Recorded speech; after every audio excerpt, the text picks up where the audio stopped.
I'm Greg Fann, the Preacher Man, inviting you to join my co-host and I, Pastor Shanan East Jones, each Tuesday, right here on Straight Talk from 7 p.m. until 8 p.m. And if you'd like to call in and join the discussion, you can call 470-251-0349. That's 470-251-0349.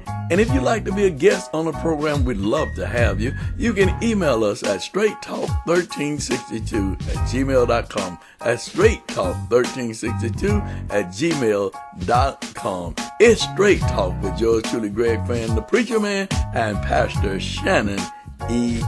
Jones. Aaron Lackey, pastor of Temple of Prayer Family Worship Cathedral, Fairburn, Georgia. Every week I listen to Greg Fann, the Preacher Man, and Pastor Shanan E. Jones. Yes, that's Straight Talk. Why don't you join us? You are now tuned in to Straight Talk Live with Greg Fann, where you are invited to have open discussions of topics ranging from social, political, economics, religious, or just open dialogue. So now, let's get to talking with Greg Fann.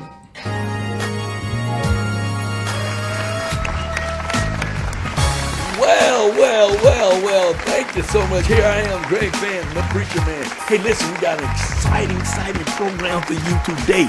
We're going to have a special section on, as always, throwing them in the trash can with Shanan E. Jones. Shanan going to throw them in the trash can. And if you know somebody needs to go in the trash can, you need to call us or email us and let us know who you like to see in the trash can. Or you may have somebody you may know that needs to be in the trash can. Right?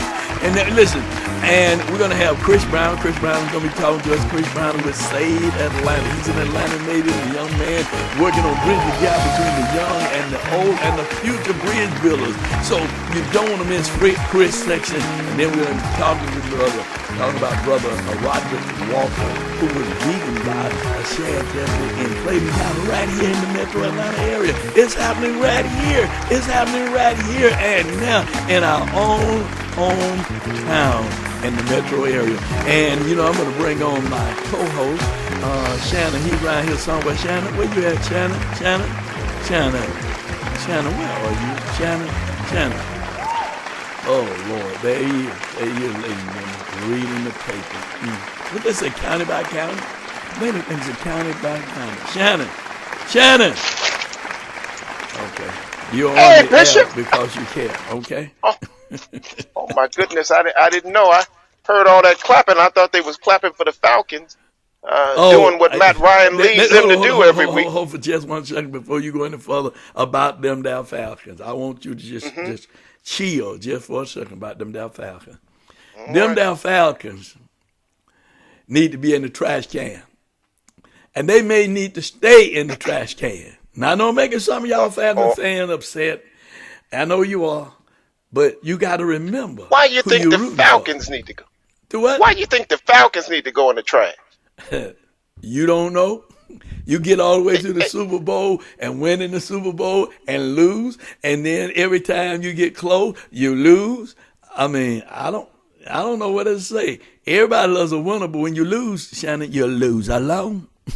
Sound like but you know, y'all got some diehard people running around that red and black, talking about that's a fact. We're going to do it. We're going to do it this year. We're going to do it this season. This is our season. We're going to do it Well, this can we season. talk about the elephant in the room? We're going to do it this year. We're going to do it this year. We're going to do it this year. What elephant is in the room? We ain't got no elephant. The elephant in the room. What elephant in our room? What elephant is in our room? Tampa Bay Buccaneers. Could you believe that was Tom Brady on that field yesterday? You talking about the Buccaneers? Man, they look like the Bad News Bears, didn't they? Woo-wee. Jesus Christ. Goodness gracious. When you talk about, I wish I could see Ayanna. Ayanna loves Tom Brady. I wish I could see her now and say to Ayanna, a team is only as good as the team, not the quarterback. Oh, my goodness. A quarterback does not make the team. A team make the team. Players, individual players, collectively come together to make a winning team, not just one individual. And so can we talk about the young man, Cam Newton, who came to a good team and won Yeah, yeah, yesterday. yeah. Yes, he did. Yeah. 7-3. Yeah, so 7-3. so let's Yeah. talk about that. So Tampa Bay probably if they gel, they get together and get to gelling, and during the season they probably have a They're gonna good have to do season. something. They're gonna have to jail or hell. They're gonna have to do something because Well, Tom Brady looked like he was confused. He didn't understand. He looked like he was at a Kenyan barbecue. He didn't understand what was going on yesterday. He was just looking around. He's not used to an offensive line that lets him get sacked. He threw more interceptions than Matt Ryan. I don't know what was going on yesterday, man. That was something else. But I'm happy because they were throwing a lot of shade on brother Cam Newton, and that brother went up there and scored the only touchdown that they got yesterday. There with the Pats, with the Patriots. The Pats. That's what they call them when I was in college in Boston. It's the Pats. The Pats, the The Pats. Pats. The Listen, Pats. Shannon and I'd like for you to email us right here at Straight Talk. Email us if you'd like to be on, if you'd like to be a part of, if you'd like to be a guest of. Email us, and we can talk about Tom Brady. We can talk about Matt Ryan. We can talk about anybody you want to talk about. We don't mind. It's Straight Talk. Shannon and I may agree, or we may not agree, but we may agree. We agree to disagree. He's in his over the hill 50s, and and I'm definitely up in age. He's Jose, I'm Allie Pat, and that's a fact. And How did we'll the bring Steelers Chris do down yesterday? do what that channel. How did the Steelers do yesterday? Steelers don't play. The Steelers don't play. They're playing tonight. They're playing tonight. Okay. They're playing All tonight. right. All right. We'll check them out tonight. But don't worry about it. Don't worry Okay. about it. And All if they right. don't play All right. tonight, we'll check them out when they play. How about that? All right. They're the All right. steel curtain, baby. Woo, woo, woo, woo, woo. The curtain. You know what I mean? Goodness gracious. Ah. Ooh, boy, I tell you, this Lord. is some exciting times. Football season, and we still got basketball season. I know Mr. Trump is going to want to hang his hat on. Look at how the economy around. We got people back playing football, and we got people back playing basketball, but ain't nobody in the stands. No, not unless they had a Trump rally. Unless they had a Trump rally, they got a lot of cutouts in the stand. In the They stand. got a lot of sound effects and everything. All that sound, yeah.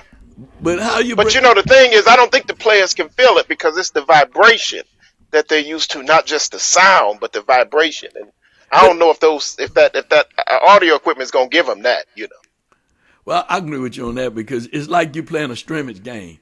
It's like you're playing really a scrimmage game because Yeah. You're playing for the fans. That's what you're playing for, the fans. Exactly. And when Exactly. you can't see the fans, you can't feel the energy of the fan. And Drew Brees said that yesterday. He said that when they interviewed him. It's a different kind of feel. They used to who that gonna beat them Saints, and that crowd be roaring, and Yeah. they Yeah. don't hear that, and they know it's the Yeah. audio of it, but it ain't the crowd. But it's not the same thing. No. It's not the same No. thing. It's not the same thing. It's not the same Yeah. feel. But Shannon, It's not. It's like when your wife tell you, "Baby, you the man," one too many times. Like, okay, what's going on? What's going on? What's Lord, going on? Why am I the man? because you paid the mortgage this month. You the man. You the man. You paid the mortgage and the car note. And the car note. Lord, you the man. You the man. You the man, Shannon. You the man. You the man. I want to talk about change subject just a little bit, Shannon. I want to talk. We talking sports. Sports is good, but it was a boxing match, but it wasn't really a boxing match. It was a beatdown. It was a beatdown. We keep seeing this Rodney King thing played on over and over and over again. And I got a picture of Brother Rodney Walker. I want to bring it up, who was beaten by a sheriff deputy in our community. Victor Hill, Sheriff Hill is the sheriff there, and just beat the man in front of everybody in the public, and knowing people were watching, knowing people were seeing, but yet I heard on the tape, and I don't know if you heard the tape, we say, well, he bit me. Well, he bit you, and you just beat him while he was down on the ground like he was a dog. One man laying on top of him, you on top of that man, and you just punching him, punching him, punching him, punching him, punching him, constantly punching him. Hold on for a minute, How Shanan. the I'm hell coming did a back man to that you. wasn't? Yeah, go How the ahead. hell was a man that wasn't driving that you pull over on a traffic stop for a general traffic stop? How the hell was he even brought out of the car to bite you? How was he brought out of the car to bite you? Why are you asking for his ID? He is not driving the car. Why is he on the ground? And so that's Michael. But go ahead, Bishop. I'm sorry. No. That just You good. You good. yeah. You're 50. You're a little bit over 50. You good. You good. 46, approaching 50, not You know yet. the same I thing. You're a can't little bit yet. over 50. You just don't know it. I'm an old soul. Grandmama say that boy been here before. That boy been here before. He been here before. Been here before, boy. You been here before. That boy been here before. Say, what that Chris mean? Brown sends me this, who we'll bring on in just a minute. He sent me this, Yeah. and this is something that he sent. He says, and I'm going to read it. Can I read it, Shannon? You don't mind if I read it? Please. Oh, Yeah, thank your you name very come much. first on the show, man. It says that the gentleman was terminated from the Sheriff Department, Clayton County Sheriff Department office by the order of Sheriff Victor Hill for excessive use of force. This is an administrative action. The criminal investigation of this matter will be turned over to the Clayton County District Attorney's Office if there are criminal charges brought against the officer. Then it says the sheriff ordered a signature bond, courtesy for Mr. Walker, who 40 hours ago. Unfortunately, Mr. Walker has felony probation warrant out in Fulton County for cruelty to children and possession of a firearm by a convicted felon, and failure to appear warrant out in Hateville, which resulted in the magistrate court judge denying his bond. Mr. Walker legal counsel will have to resolve this issue to secure his release. Mr. Walker has been treated for his medical condition and at the jail, at the Clayton County Jail. So the lawyer that's handling the case, his name is Sean.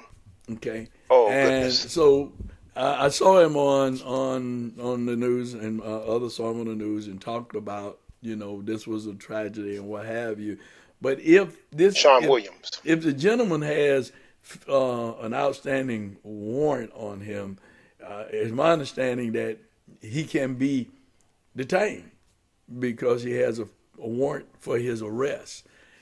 Question is, did those officers know he was No.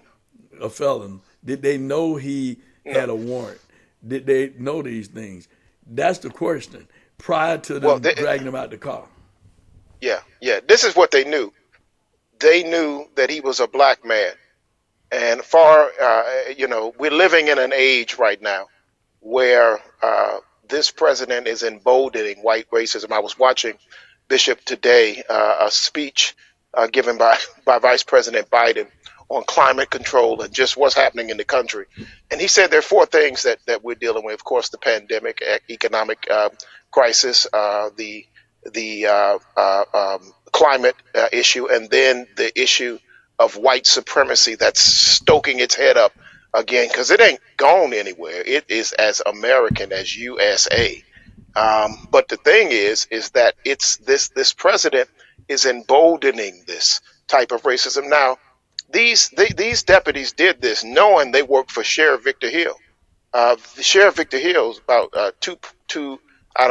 about 2 feet 5, 3 feet tall. He puts Napoleonic in Napoleon. Okay, I mean, this man, everybody knows that he does not, he don't play. Little bitty guy, but he's as tall as Wilt Chamberlain when it comes to dealing with an issue, right? And they knew they worked for him. They knew that if we handle this in the age that we're living in right now, they knew they were going to have some problems, but they did not care, because there's a kind of psychosis that's stirring up and bringing out the instances of this white supremacy, what I call that neo-Confederacy mindset. So they just saw a black man and they started beating him up, and to their great joy, he had these cases, that they could get him, and rightly so, if that they can hold him for that. But how he got out of the car, he wasn't the driver, to the ground, to being beaten like Mitch Green after he challenged Mike Tyson in a bar. Okay, to look like he looks right now. How did all of that happen? And it just really shows us how, unfortunately, in this age of racism, Bishop, this is how black people are policed. This is how we're policed in our community. And so in this Black Lives Matter meets Blue Lives Matter, we get an instance like this, and they don't care that Victor Hill's going to have. Trust me, these guys will end up somewhere else. That sheriff deputy will end up somewhere in Butts County, somewhere in Chatham County, to get a job again, because there's a mindset that says that he did what was right. He beat a fugitive slave in a neo Confederacy mindset. But we talked about some earlier about the post issue. Folks are calling for officers that are bad actors, racist bad actors, to be fired. But you and I discussed that it might not be enough just to do that. They need to lose perhaps their post certification when they do that, because they are a danger to the society that they're sworn to uphold and to protect. Absolutely. And there was a case some years ago where this officer had been fired for excessive force, and he ended up working for the airport in Chatham County, at the Chatham County airport.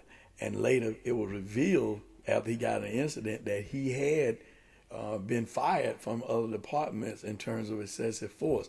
So we need to look at post and post certification, because if an officer is accused of excessive force and it is proven that he or she, and I do say he or she, because we have many females now that are officers, that he or she, if they use excessive force, that and maybe there may be levels of excessive force that they black or white, look at, black or white, in terms of levels, or Asian, in terms of excessive force. If you do a level 3, no more, your post certification is taken away. That's right. You do a That's level it.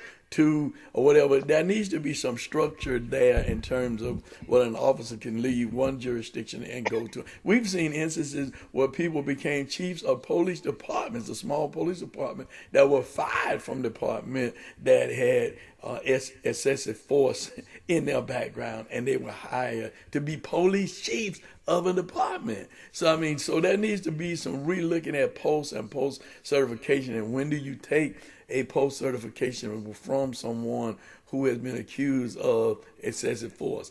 I get that. I'm talking about Georgia now. I can't talk about other states, but even in other states it ought to be, and maybe there are rules in other states where that is. But Georgia, who is so backward in many, many ways, we need to look at that, and that's a discussion that we need to be had and ask: when do officers who use excessive force lose their post certification? And certainly this gentleman should be considered as one of those individuals, beating that man on the ground with his fist while another officer is already on top of him, holding him down. I mean, you got two people against one, and you got to beat him. You got to hit him. I mean, he's black. Just hit him. Ain't nobody gonna say nothing. Just beat him to a pulp. And we're going back to the lynching. We're going back to just black lives destroying black men, for any reason. Not only men, but women too. They're doing the same thing to women as they're doing to men. And I've said this, Shannon. I didn't ask to be born black, and I'm sure you didn't either. And others didn't ask to be born black. We did not. But we shouldn't be punished because we were born black in America. We shouldn't be punished because our ancestors were brought over here as slaves and used as free labor. We should not be punished. We should be compensated, if anything, for the abuse that our ancestors had to go through in building this country. We should be compensated. And that's real talk right here on Straight Talk. Thank you Right. so very But we, much. And yeah, again, you can email Shannon and I. We'd love to hear from you, hear your comments. Email us at straighttalk@gmail.com, or you can call 404-308-0795. We love to hear from you yeah. and what your thoughts are.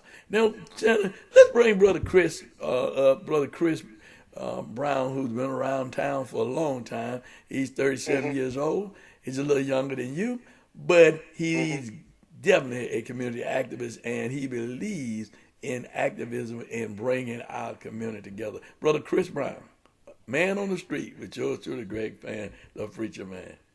All right, here I am out here, a man in the street, and guess what I ran into in the street? I hit the Greenbrier Mall. Chris Brown, a community activist and a person who's been working in the community a long time, really committed about public service and serving the people and not about himself. No self-grandizement. Yeah. Yes, sir. Yes, sir. Yes, sir. Hey, Chris, how you doing, man? Man, I'm doing wonderful, man. Good. You know, we got so much going on out here today, Chris, and you're getting to be a little younger, older man. You've been at it for a long time. Yes, sir. What do you see on the political horizon in terms of the future for your generation? What all was going on, Chris? What I see is a lot of my age group, which is the top of the millennial chain, needing to help bridge the gap and fuse for this younger group that's coming up. Young folks have always led the energy and the movement, and we have to continue to educate this younger group and having the foundation and values and understanding where we came from so they know where we're going. We love the energy, we love the direction, but they have to have that foundation. And so I've been out here on the forefront just trying to help make sure that we take care of our seniors and take care of our communities and bridge the gap with our younger people. Okay, Chris, I want to ask you a question, though. This is a very pertinent question. I guess, I say it's pertinent because everybody's got asking the same question. Why are people you feel that's running for that 5th congressional seat, and this election is going to be September the 29th, right? Yep. And with all the people running, then it looks like it's going to be a runoff, and so they wouldn't, if ever win the runoff, won't be there, but at least 2 or 3 weeks. So I see we got a lot of great people that have chosen to run in this congressional race. Mm-hmm. It's sad that we're divided, and we got into a situation that I would have thought that we would have had the same person who would have been on the ballot would have been the same person who would have been, fulfilling the seat. But we got some great candidates running, and I'm looking forward to hearing, hopefully, about how they can take a message to set the tone for November. Okay. The ones that's running. The now. one that's running now. You know, I've heard a couple of the forums. I'm hearing all this good talk, but the reality is we only have a short period of time. They will only have a short window. So half the people that I'm looking at won't even have the experience, possibly per se, to be able to maneuver to do some of the things that they said they're going to do. So hopefully we're looking for a candidate that can help bridge and bring people back together, and set this agenda and be that voice that in D.C. that can represent Georgia and represent the 5th district. Because here we talk about the United States of America. We ain't united no more. Right. We're a divided nation, even among party lines. Even Yes. the Democratic Party is divided. Yes. Yes. With this particular 5th congressional district race, it's divided. Yes. There's a lot of dissension, not around this race for September, but also dissension for the November race in terms of how the person was selected to be on the ballot, without giving people that choice or a right to select who they want to see run. What's your opinion as a young man, a bridge builder? What do you think? What are the young people saying? Young people are kind of disinterested in all the division because they're already confused to what's going on. They have not been involved and engaged in the political arena. They have their own set of views that they feel is not represented, and they're looking to make change by any means necessary. And so what I see is that we have to bridge this gap and come together in some form of fashion. Let's find the issues. I'm looking for the people who actually understand what goes on in our community, what really are the dire needs of representation and resources. Hell, we sending back millions of dollars to the federal government that we're not even utilized on the local level. These are issues that we have to address. You know what I mean? The census, understanding the resources that we've been having in our community for the last 10 years may not necessarily be at the same level come 2021. So I'm looking to see that these young people understand, and the older people, man, open your heart, man. I just buried my grandmama, you know what I mean?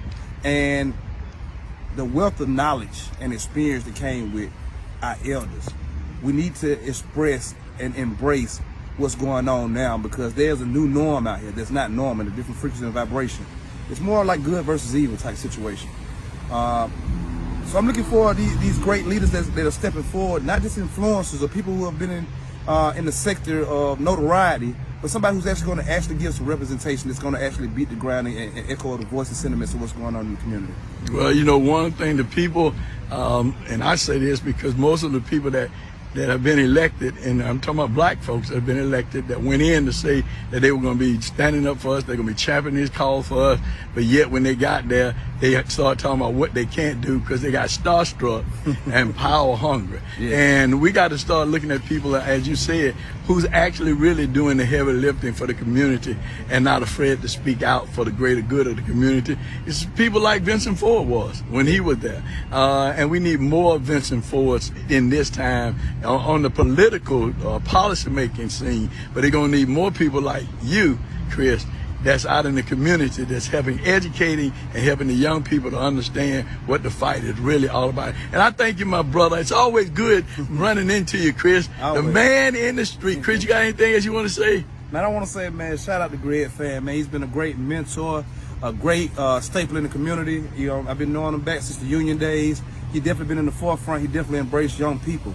We need more people like him, so I really enjoy. I'm glad I brought it to you, and definitely want to see more of people like you that's not afraid to speak out, use your voice, use your platform to embrace and unify and give people a voice and a chance to be able to magnify what's really going on out here in the streets. Thank you, Chris. Thank you. We are AFIA Environmental Group. My name is Yolanda Pickerstock, and I am an owner of AFIA Environmental Group. We are here at Liberty International Church disinfecting for the COVID-19 virus. This disinfectant is a powerful disinfectant for the virus. However, it is safe for human consumption. And we will allow our technician to give you some additional information about the process, what he's doing, and how the chemicals work.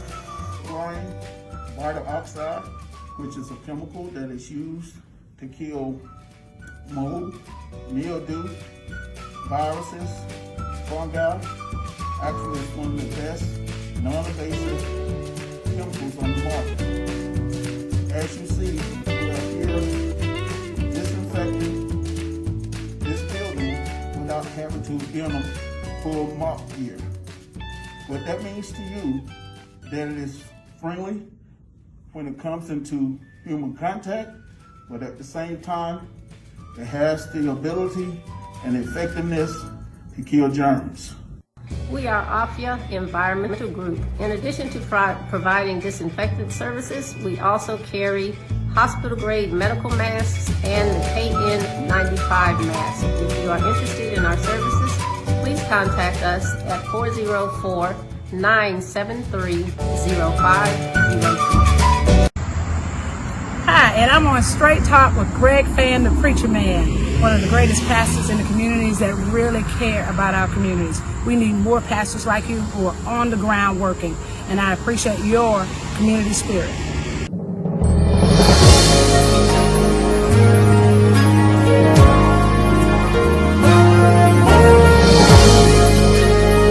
It's Straight Talk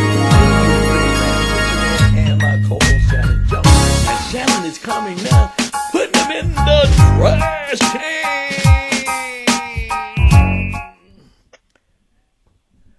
Man, it's time to throw some folks in the trash. I'm telling you.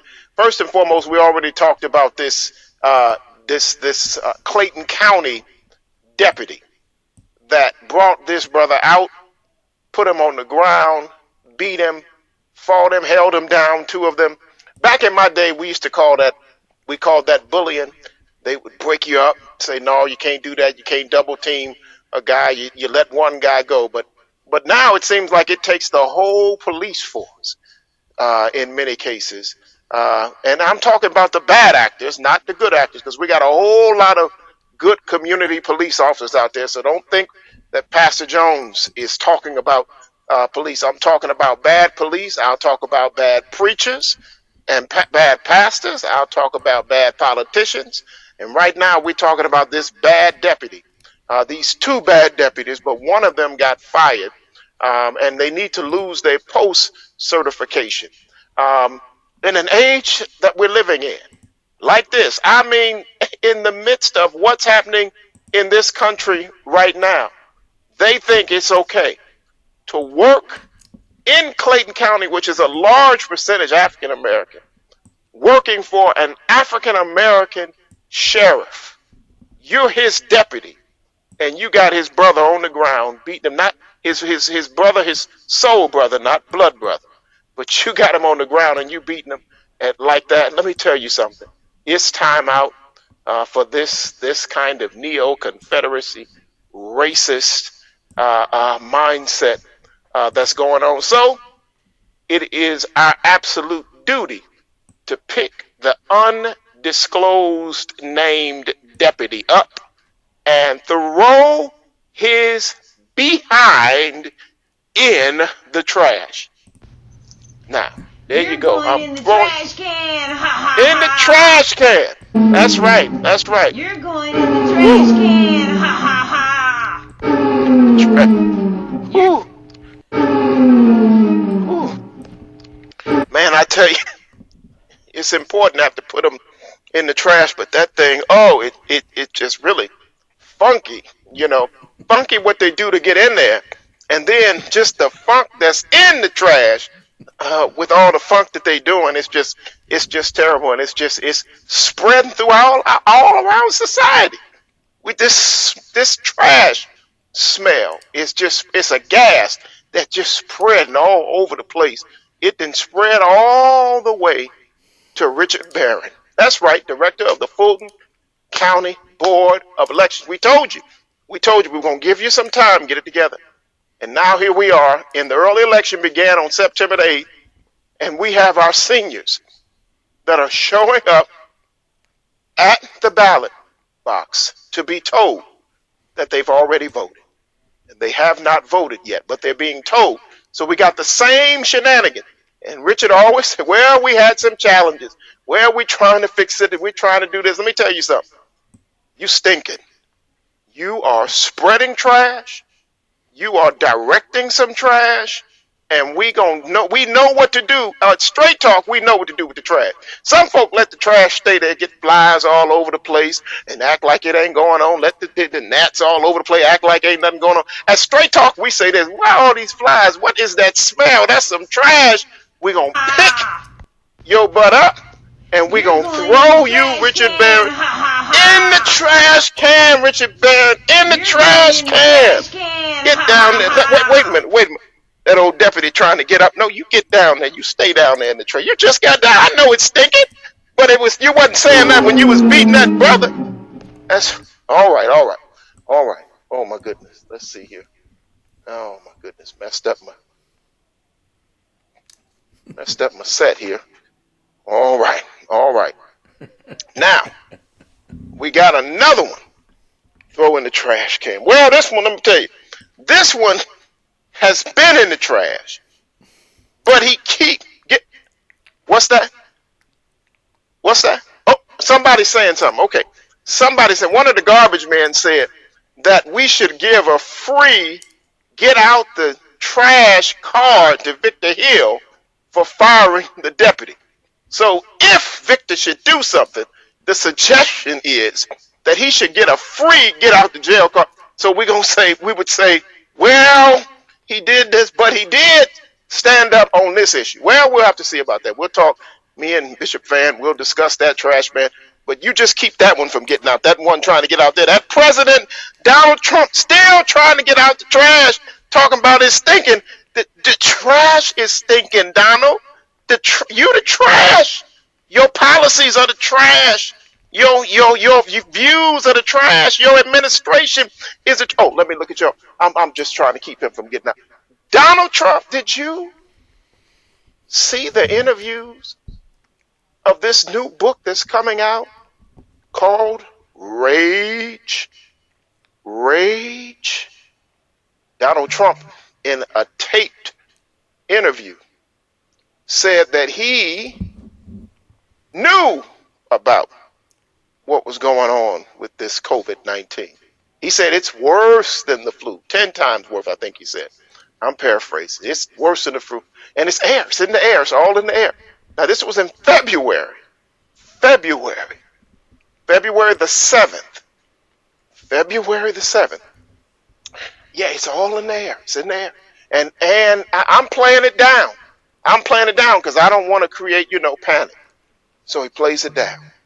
Then he goes on, calls it a hoax later in February. Then he says that it's mysteriously going away. Then, and this is in the Bob Woodward book, the one that took down Nixon and looked like he's the one that's about to take down Trump. But he said it kept saying it was all right. No problem at all. It's okay. If it's not bothering young people. And to this day, he continues to have rallies where people are coming together and not wearing, he's making fun of wearing masks.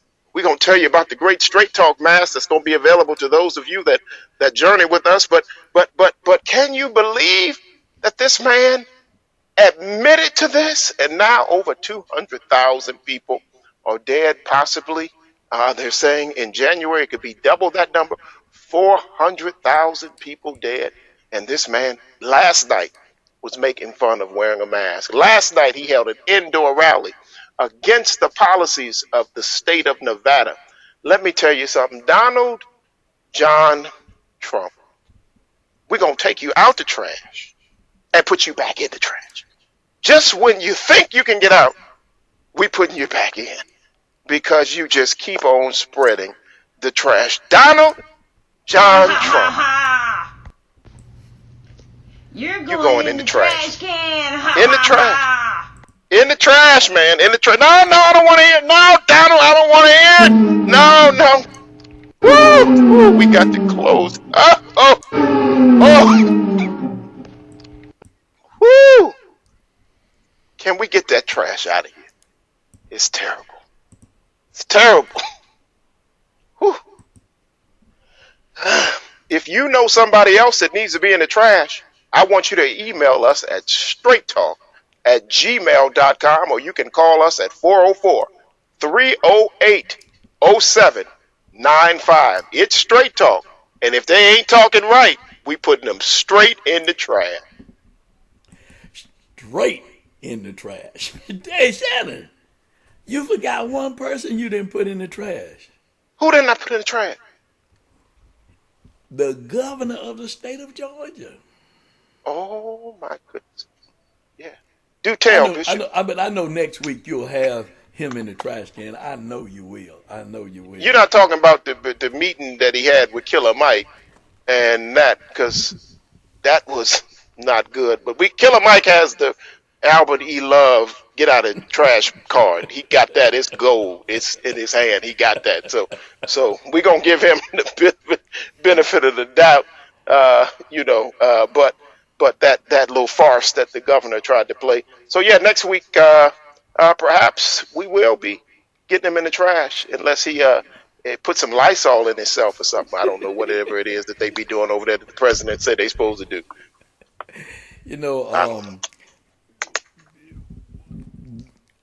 This election for this U.S. Senate race, where we have all of these Democratic candidates running against Kemp's appointee to the U.S. Senate, Ms. Lethbridge, and we have Doug Collins running against her as a Republican, and of course Leffler. Thank you.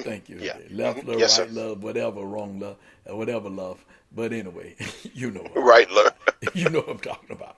Yeah. But anyway, Her own team ain't with her. Here she is. Doug Collins is running against her. We have all these Democrats that's running. And if we think about what happened to the Democratic Party, and we got to look at both of them, the Democratic Party selected Mrs. Williams to run in November. And the Republicans in the Senate race, they have two individuals that's running for the U.S. Senate seat. And we have God knows how many Democrats that's running for the Democratic Senate seat. It's my prediction that you will have two Republicans running for that seat in the runoff in December. Because there will be a runoff. It have to be a runoff because everybody. So many of them running. But it will be two Republicans running against that seat. That seat will remain a Republican seat because how they have set up the politics here in Georgia to do that, so that they can continue to remain control. And the Democratic Party bought into that same concept by the party committee electing who can run in a seat if someone passes during their term of office, and not give voters an opportunity to select who they'd like to see in that seat. That's a form of disenfranchisement. That is voter suppression. If you want it, I'm not a party person. I'm not with the Republican Party. I'm not with the Democratic Party, because all I see is billionaire, millionaire. Billionaire, millionaire. It's about what I can put in my pocket. It's not about the people. It's about the people. It's supposed to be a government of the people, by the people, and for the people. But we have people who are sitting up there who are holding our money close to their vest and don't want to put the money back in our hand. And that's because we're voting for the popular people and not the people who put in the sweat equity and the work and have shown us that they're about the people.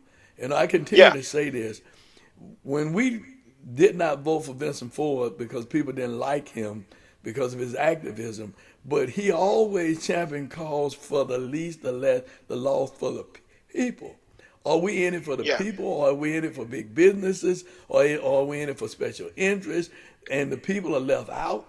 You know, you and I are men of God. We're men of God. And Jesus teaches that whatever we do unto the least of them, we do also unto me and unto him. Right. So the reality of it is what we have in this whole dynamic. That's why people are getting disenfranchised, because they don't see the benefit for them. They're buying grocery, they're paying tax dollars, and those tax dollars are being spent against them and not for them, not to help them.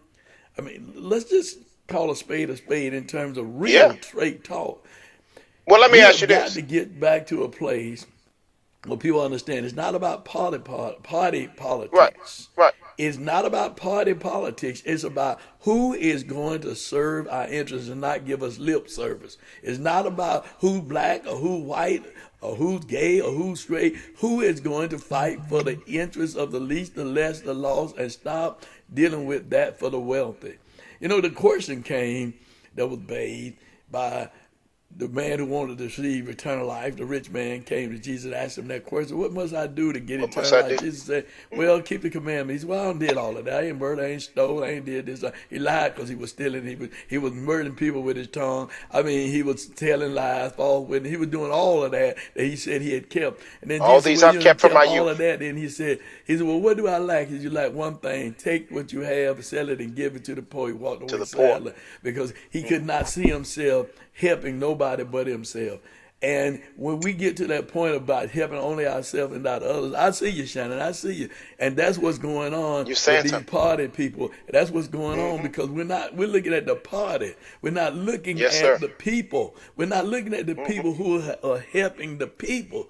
And that's what our problem is. We're looking at the party. Oh, I'm voting Democrat. I'm voting Republican. And they started taking care of themselves and leaving you out and don't want to speak to you unless it's election time. I mean, come on now, let's Yeah. get real with this thing. We are our own problem because we are not doing what we need to do as it relates to electing people who's going to stand for us and not people, as I said during the interview with Chris, that are not starstruck and power hungry because when they get there, they get starstruck. They just want to go CNN and Fox and get up there and say what they couldn't do and what they fighting for, and they really ain't fighting for nothing because we ain't seen no effort or no sign that they fight for anything other than giving us some lip service. We see no Okay. results. Yeah. None. Yeah. But Yeah. anyway, Shannon, you want to say something? Because, I'm on my Well, soapbox with that. first of all, no, I agree with you on your soapbox, man. And let me say, first of all, is this straight talk? This straight talk. Is this straight talk? It's straight talk. All right. Well, let's go back to the rich This young ruler. is straight talk. All right. All right. All right. Let's go back to the rich young ruler. Okay? The rich young ruler dealt in a certain kind of privilege. He comes to Jesus and he asks Jesus, "What must I do to be saved?" In other words, do you want money? Do you want me to connect you with my some of the clout that I have? Should I put in a good word with the Sanhedrin for you? Do you want something from Rome? Maybe I can hook up something for you, get you something for your kingdom campaign, help you out. Privilege. Well, I know folks ain't gonna like this. The views or the opinions of Shannon Jones or the views of Shannon Jones, not that of Bishop Fann or Straight Talk at large. But Straight Talk gives me the ability to be able to sit. It gives me the platform. So we got Stacey Abrams and this cabal of a political class that has emerged. Senator Nikema Williams, and I love her as a Christian. Oh, but when she speaks of it, she speaks of it as an entitlement. That she was the one that, that everything worked out in her favor, and it fell to her, the chairperson of the Georgia party, who is a devotee of Stacey Abrams, who, I mean, there's a kind of big mama here that is running things, and so everybody's going into Big Mama's house. I'm not body shaming in this conversation. I'm a big boy myself. I'm not body shaming. I'm talking about the role of Big Mama in our community, the matriarch of the community. There's a kind of political matriarchy going on here. And there is the determination as to who are going to be in that political class, who, Bishop, is going to be the power broker, who has the political privilege. And what happens with that? Now, we're attacking that on the Republican end, right? We're attacking that across racial lines, talking about white privilege. Republicans talking about majority privilege. But we have to see that right now in Democratic politics in Atlanta, in the state of Georgia. We have to call a spade and say that there's some privilege too. What gave us the platform that we have right now were not that all the elected officials that came up through the civil rights community, they were not, Bishop, you correct me if I'm wrong, that wasn't rich. That wasn't privilege.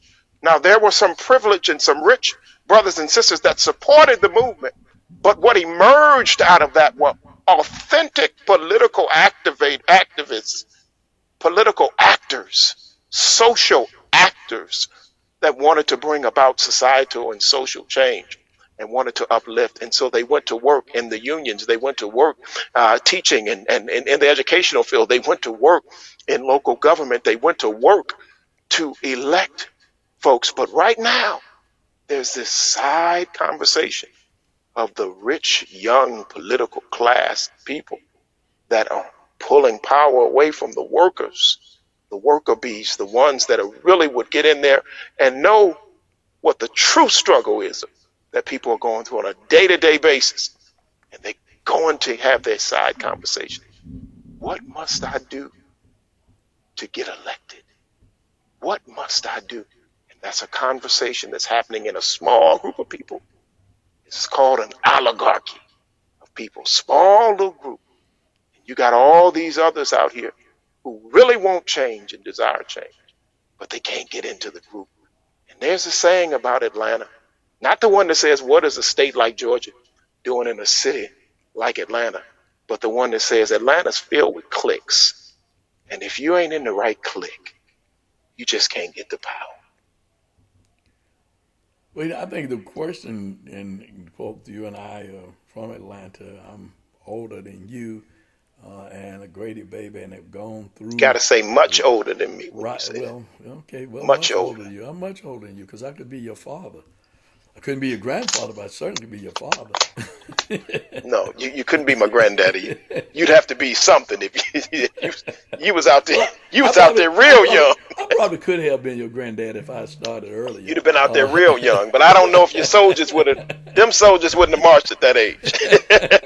But anyway, the issue here is that being in Atlanta and growing up under Reverend Abernathy and seeing the Hosea Williams and the Joseph Booms and the Father Austins and those individuals, and Father Austin was a white gentleman, but just seeing those individuals who were lifting up the community, where we had true community leaders who were fighting for the community and for the betterment of all, and lifting up people, and people began to prosper and do better, but they didn't reach back to bring others along with them because people became starstruck.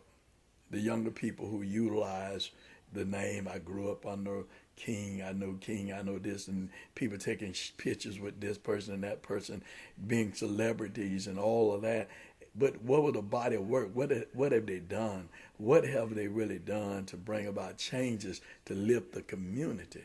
Because when we look at the community, how the black community in Atlanta has been disenfranchised with public housing and other things where black people lived, and people say, well, they let their property ran down, they did this, they did that. Well, then when you drain the wealth from the community, if you drain the money from the community, it's just like the school system. When you take the money from public education and start giving it to charter schools and all of that stuff, yes, public education is going to fail because they don't have the resources to do what they need to do. So when you take the resources out of a community, it's quite natural, it's going to run down because what they call it gentrification.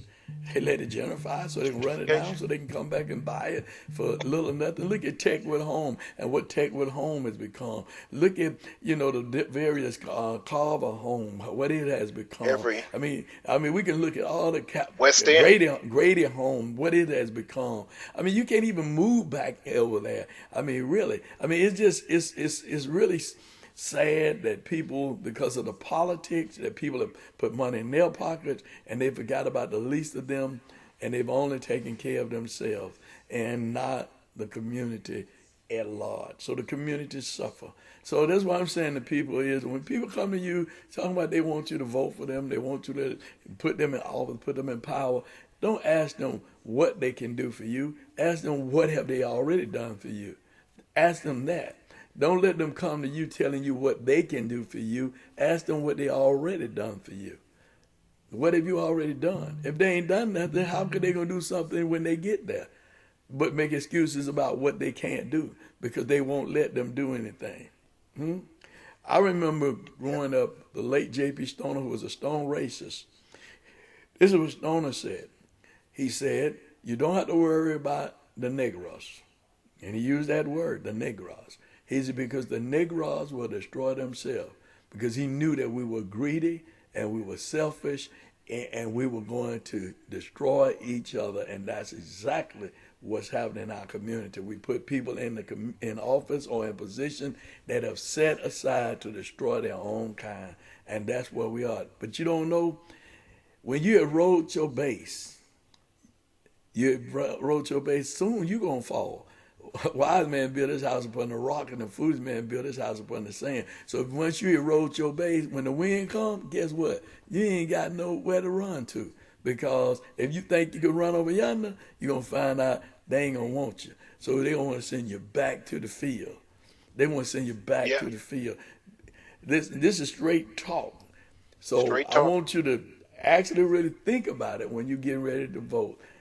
Think about why you're voting for the person you're voting for, what have they done, and will they do anything other than give lip service? Because anybody can give lip service. Now, on Saturday, I want to make an announcement here. On Saturday, Shanan and I, along with Voter Empowerment Collaborative and other groups, will be at D&D Barbecue at 1975 Seven Road here in Atlanta, Georgia, from 11 to 3, and we'll be registering people to vote. We'll be registering people to vote because October the 5th is the last day that you can register to vote in the November election. So we're going to be registering people to vote. So come on out, and for the first 25 people to come, we're going to give you a straight talk mask.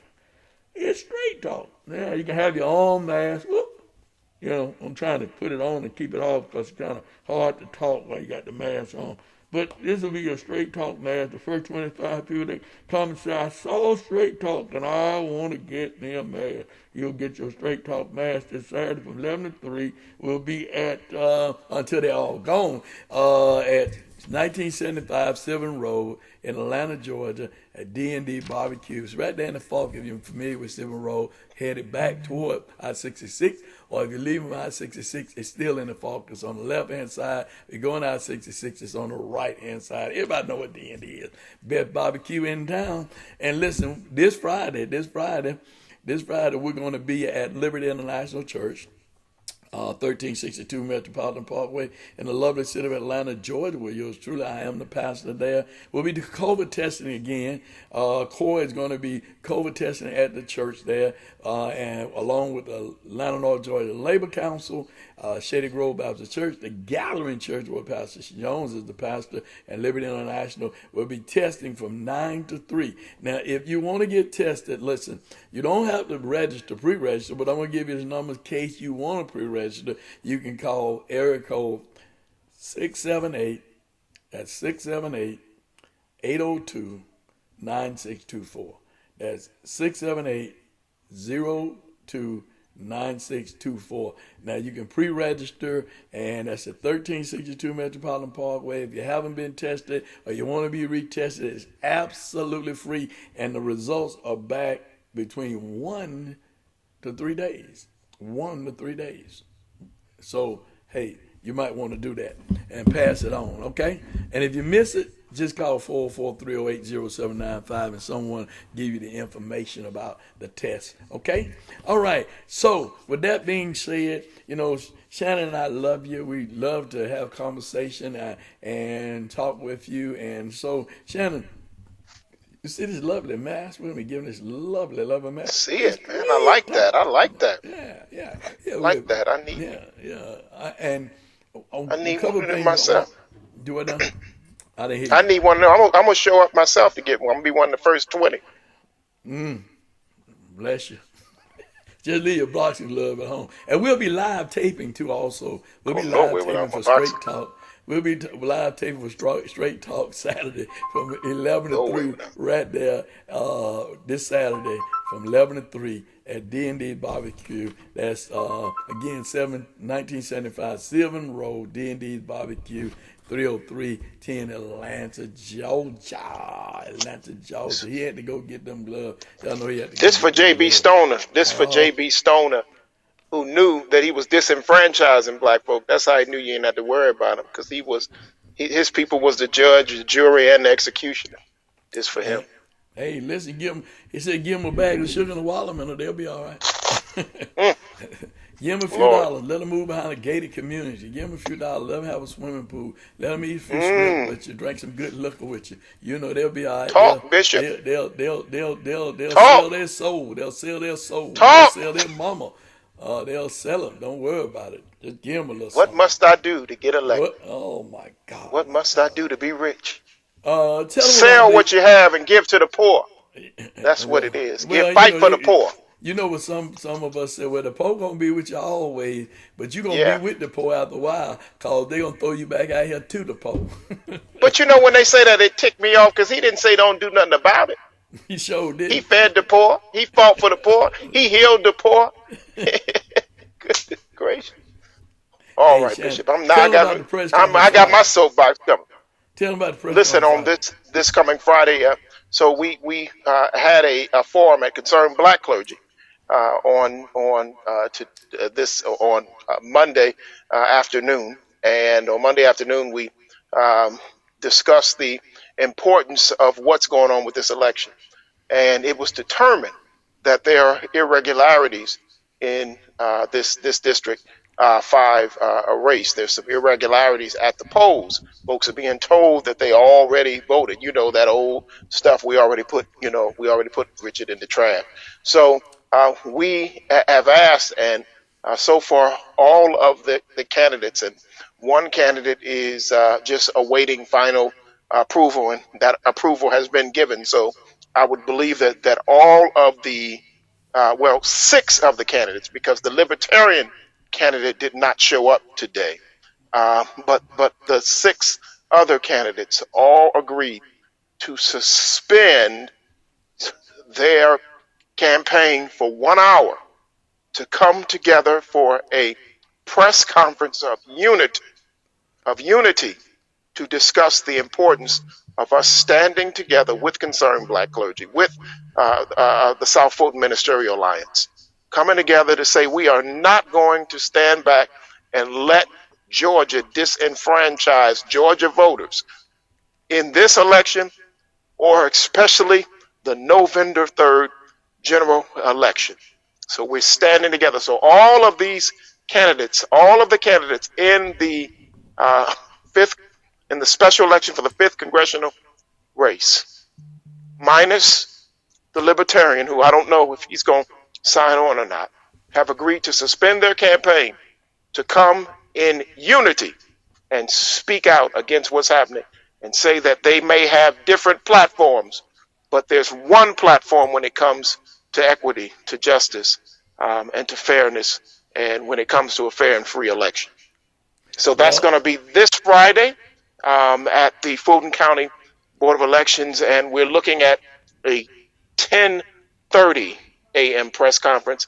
10:30 a.m. press conference. And that's 141. That's 141 Pryor Street. That's 141 Pryor Street. Hey, listen, come on out. And I know firsthand, because my wife and I went and voted early, and a lot of people were having problems with that. Even I had problems with that.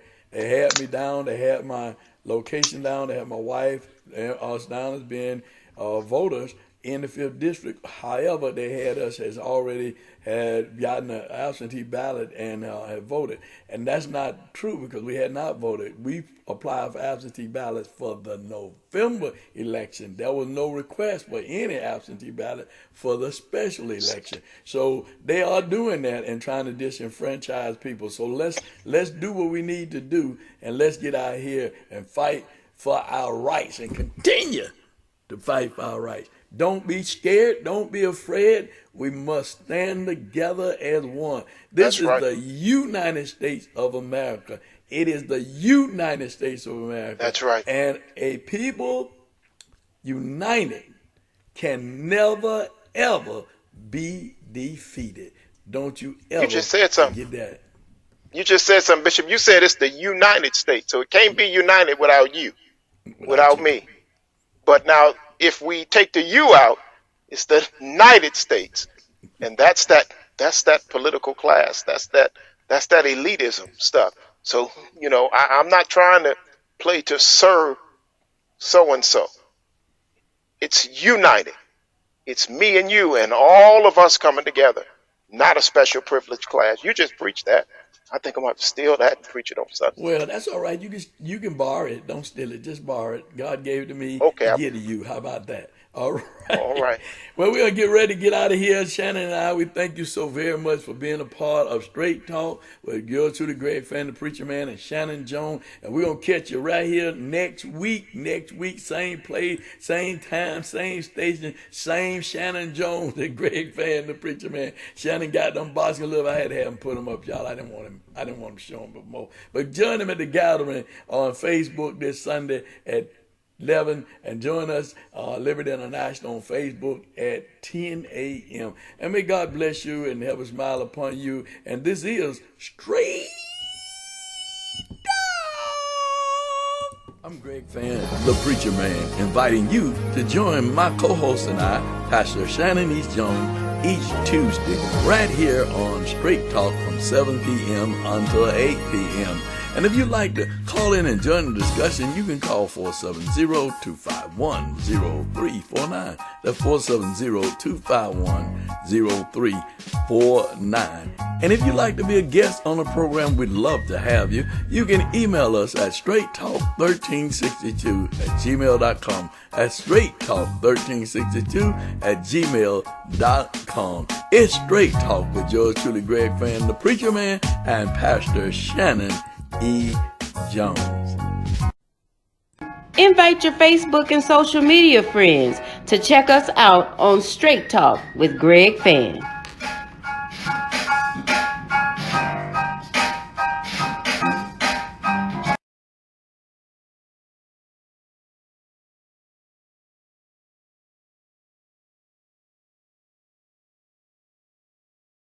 I'm Greg Fann, the Preacher Man, inviting you